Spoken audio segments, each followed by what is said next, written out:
Howdy folks, Eonin here. Today I'm bringing you a knife from the Apex list. This is the SENCUT Fritch. Let's jump right in with some basic specs. We got a flat grind, reverse tanto type blade. This is 9CR18 MOV steel. We got a bead blasted finish on the blade and all the other hardware except for the pivot. It is a liner lock. Appears to have good solid lockup. We've got brown burlap micarta, ceramic ball bearings, and we also have a reversible deep carry clip on this knife. There is 3 inches of usable fine edge. The scale length is 4 inches almost exactly. The tip to tail on this knife is 7 inches long, and it has a weight of 3.15 ounces, so pretty light knife, but it is a medium-sized category knife. Let's jump in with what I like. First of all, the fit and finish on this knife is very good. You would expect that. It is SENCUT, which is Civivi's budget brand.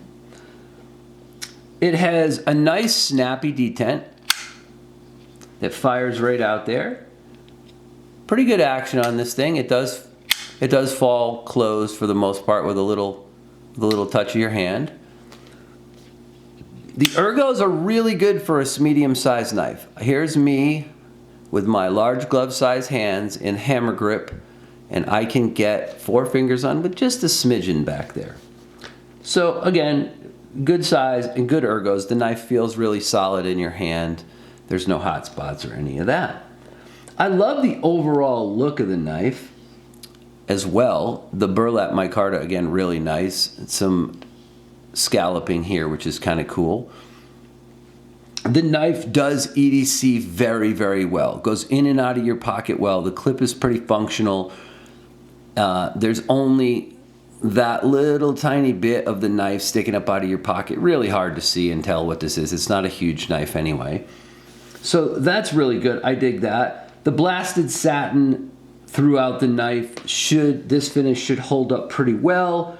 The 9CR18 MOV is a good budget steel, and it makes this knife, along with the flat grind, a decent cutter for its size. It really does perform pretty well for most medium type cutting tasks that you're going to do. And if you're carrying this knife either as a primary or as a backup knife, you're probably not going to be doing a ton of heavy duty cutting with a knife this size, but it is well built. There's no play or lash in the blade at all, so that's good. We like that. We always like that when we see that in knives. So overall, it's a good cutter and a good EDC knife. I love, love, love, love the burlap on this knife. This burlap, there you go. Look at that. Look at the texturing on this burlap. It's just absolutely incredible. And it feels great. They did some nice scalloping on both sides of it, so there's no rough edges. I should point this out. I am not generally a fan of burlap micarta. I know there's people out there who love it. I don't. I think the Spyderco burlap micarta is not very great. I think a lot of other burlap micartas either feel plasticky or they feel too rough. But this is perfect. In my opinion, this burlap micarta is done really nice. It has a great look to it. It has a great texturing to it. And they did a nice job finishing off all the scale edges so it feels really good in your hand. So again, this, in my opinion, is a great looking micarta finish for this knife. Issues or dislikes. So there is one major dislike about this knife. There's basically no sharpening choil. Look, there's nothing there.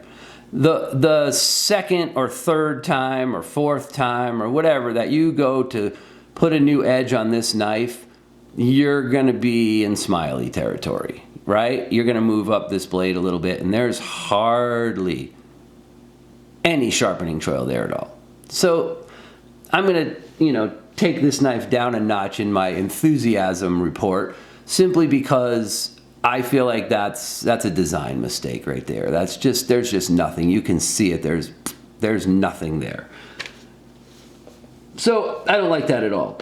And the other thing is the access to the liner lock is pretty small, but they did wisely put some jimping on that so that it's easy to release the liner lock on the knife. Now, if you have larger, bigger fingers than mine, and my fingers are, you know, normal size for someone with large hands, I don't really have any trouble with this, but I could see how people with bigger hands might have trouble getting their fingers in there.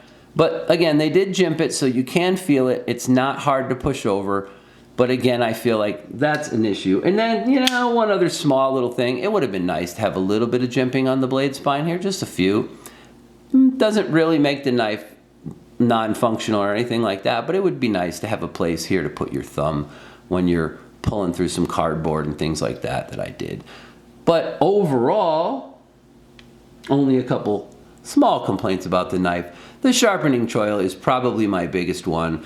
If you have to sharpen this knife a bunch of times, eventually you're going to create a smile, and there's just not a lot of meat there from the bottom edge of your actual, you know, the bottom of your cutting edge to the actual plunge grind on the blade.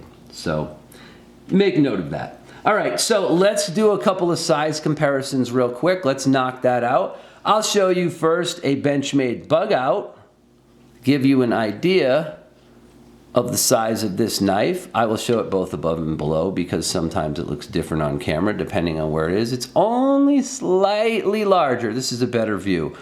It's only slightly larger than the SENCUT Fritch. I would say about less than 1/4 of an inch. But here's a knife I think is a better comparison, and it's in the Civivi family. It's the Civivi Elementum. Almost an identically sized knife, both in handle length and in overall blade length.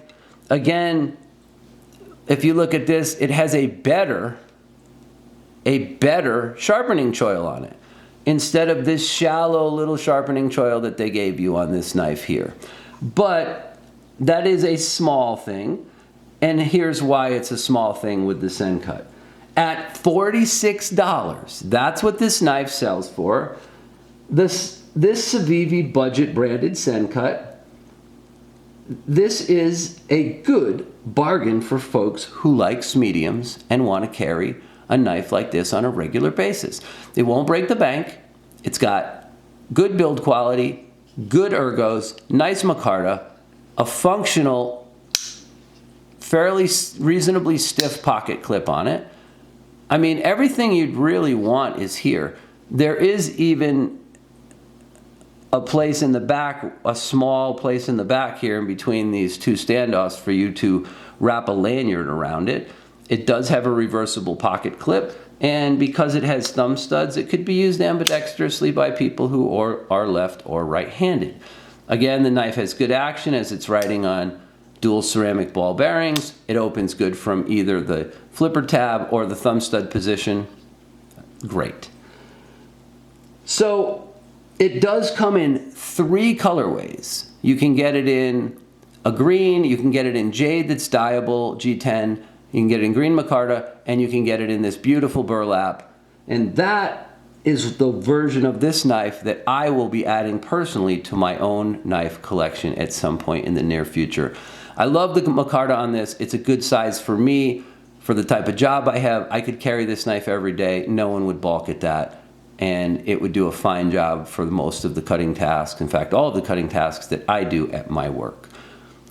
So there you go, folks. There is the SENCUT Fritch Civivi budget line, $46. Check it out if you get a chance. That's all I got for you today, folks. Thanks as always for watching, and stay sharp.